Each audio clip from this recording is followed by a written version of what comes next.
Hello! This visual essay was created by me, Hope Weyman, and Iannetta. This visual essay will address and answer the question, to what extent does Cardiff as a tourism, hospitality and events destination have a Welsh identity? Cardiff is the capital city of Wales and is addressed in research as not being a hugely visible city or part of the world. Until the introduction of TV programmes such as Torchwood and Doctor Who being set in Cardiff, Mill stated that television companies rarely produce series with such high impact and visibility as these. Cardiff had not been seen so regularly or visibly on national television before. This has led to such successful marketing that Cardiff has actually become one of the top 10 tourist destinations in the UK as of 2008.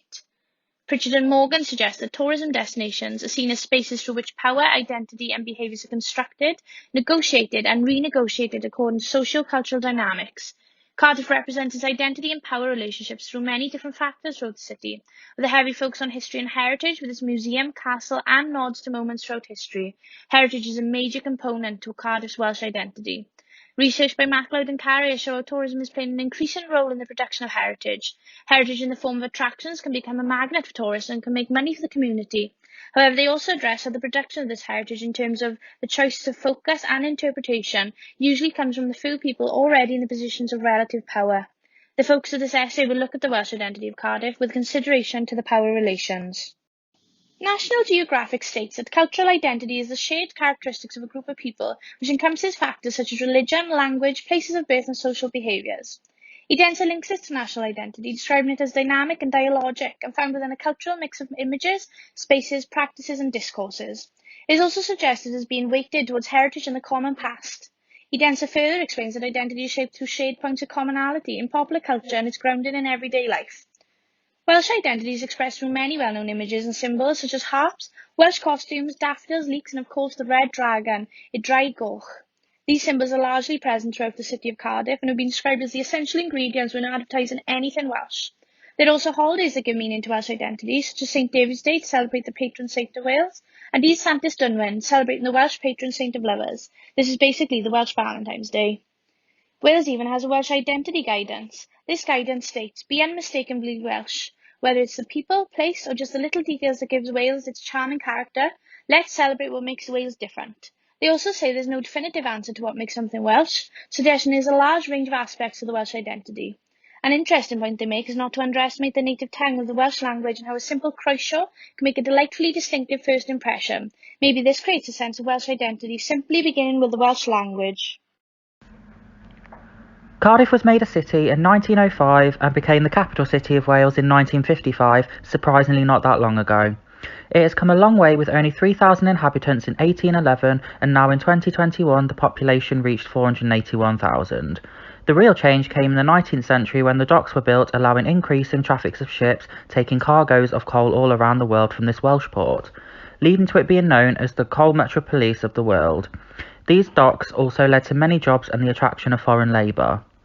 This led to Cardiff becoming a multicultural city. Goncalves Thomas stated that Boot Town, also known as Tiger Bay, an area near the docks, accommodated around 6,000 people from around 57 different nationalities. They described this area as a place of tolerance, respect and harmony. This introduction of multiple cultures raises the question of how this may have influenced the Welsh identity in Cardiff, where these multi-ethnic communities have formed and different places of worship and everyday practices were introduced that would have not been traditionally Welsh. Cardiff is now a bustling city with 21.30 million visitors a year, with many attractions, hotels, events and much more. Cardiff is still claiming to be the Welsh metropolis and Wales's urban leading centre. Research suggests that newer additions such as the Civic Centre with the Red Dragon proudly perched on its dome and a marble gallery of Welsh heroes adds to this claim. However, it is also noted that this is not universally accepted.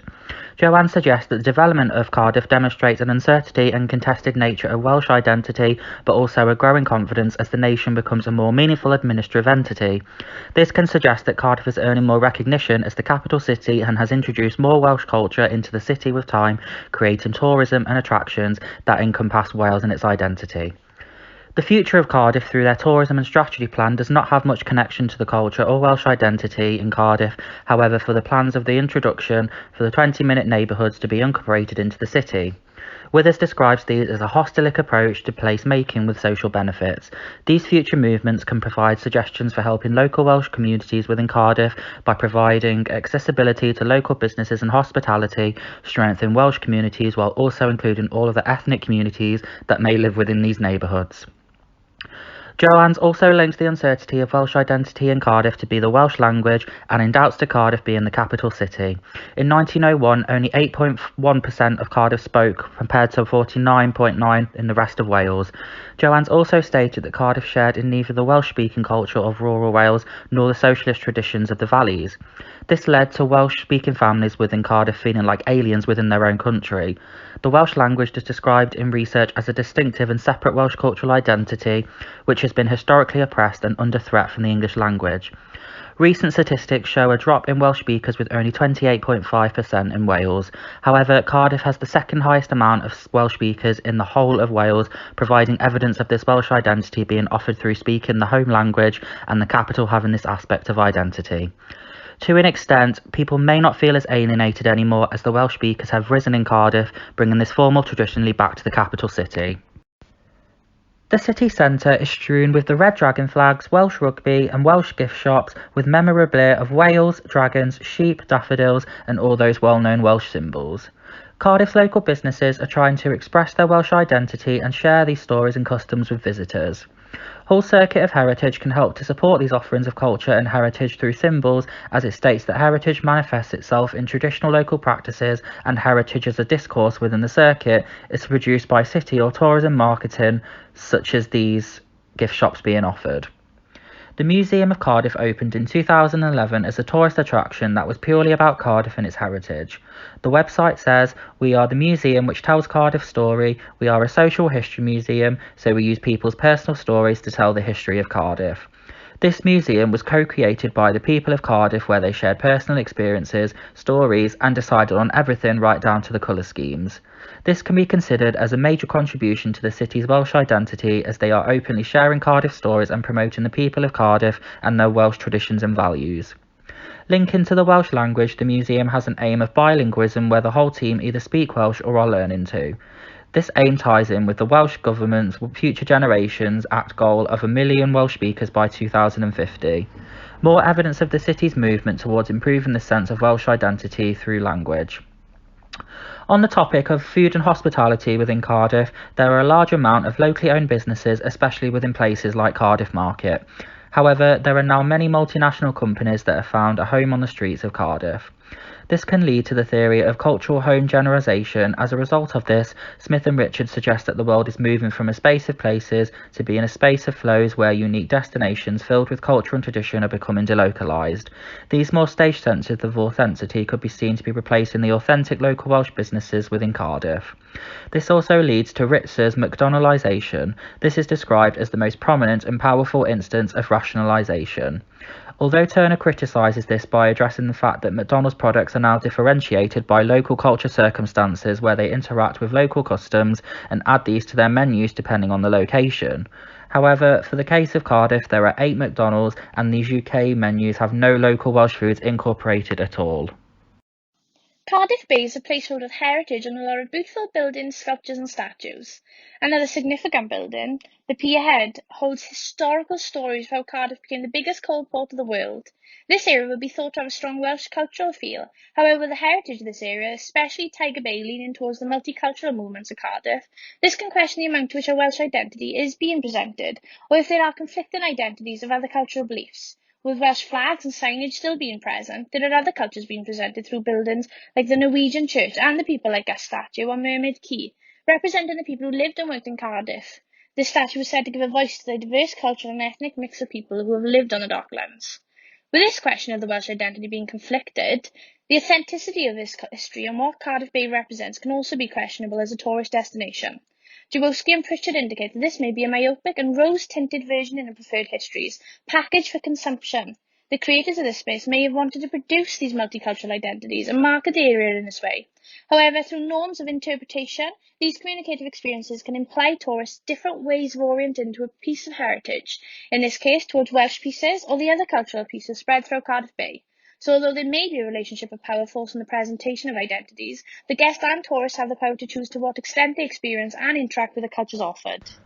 Cardiff City has plenty of different housing areas filled with bed and breakfasts and Airbnbs, meaning visitors may not only be visiting the city centre or Cardiff Bay. As well as the involvement of student life and accommodation with many international students, this can propose the conflicting identities with many other cultures and beliefs being introduced into many areas around Cardiff. Linking these conflicting identities back to the multi-ethnic communities in Tiger Bay and criticising the sense of a Welsh community in these housing areas, research conducted on Muslims in Cardiff showed how Muslim communities who once lived in the docks were rehomed in other neighbourhoods such as Riverdale and Grangetown. These areas were associated with deprivation, poverty, and lacking in neighbourly socially networks that was suggested to sustain that sense of community and belonging. Gilliatt, Ray and Mellor indicated that the re-imaging of the city through landmarks like the St David's Hotel were based on its history of ethnic and racial diversity. However, these additions also segregated and excluded others who could not afford what the buildings had to offer them. This sense of diverse neighbourhoods being struck with poverty while the city increased monetary values can arguably remove any sense of community or belonging, further questioning what Welsh identity they want to be viewed by tourists. It seems no mistake that the Wales and Cardiff promoted in tourism brochures and adverts remove any promotion of the poverty-struck housing areas. The heritage and history of Cardiff and its people is really etched into the buildings and landscape. Beginning with Cardiff Castle, its interior design was restored by William Burgess and hood addresses the different Welsh symbolism that was restored, for example, dragon crests and crowns representing the kings of Welsh descent and knights representing courage. This style of architecture, even being produced more recently, is still presenting authenticity and being true to its original history and traditions and the true history of Wales, a sense of a more traditional Welsh identity. Public art surrounding Cardiff have been described as so significant in describing new meanings and newly created spaces, and has at times injected meaning of the old Cardiff into newly imagined areas. However, this has also been criticised with areas like Cardiff Bay becoming an artificially imagined community for tourists. Other examples of this around Cardiff is depicted on the walls of Cardiff City Hall, a main landmark of Cardiff where most visitors will either pass or gaze upon. The Islamic star and crescent are within the stonework, and studies claim that this is likely to be an effort to acknowledge an engagement with Muslims and the Islamic world, either locally or with the traffic of the city of Cardiff or the four quarters of the globe. This inclusion of other cultures and beliefs helps to support the other identities being presented within the city of Cardiff, mentioned before, especially on display on one of the most prestigious civic buildings in Cardiff. In commercial terms, Smith states that art revitalises the tourism product, giving new meaning to national character. However, Dick states how places, in this case Cardiff, have become an exhibition of themselves.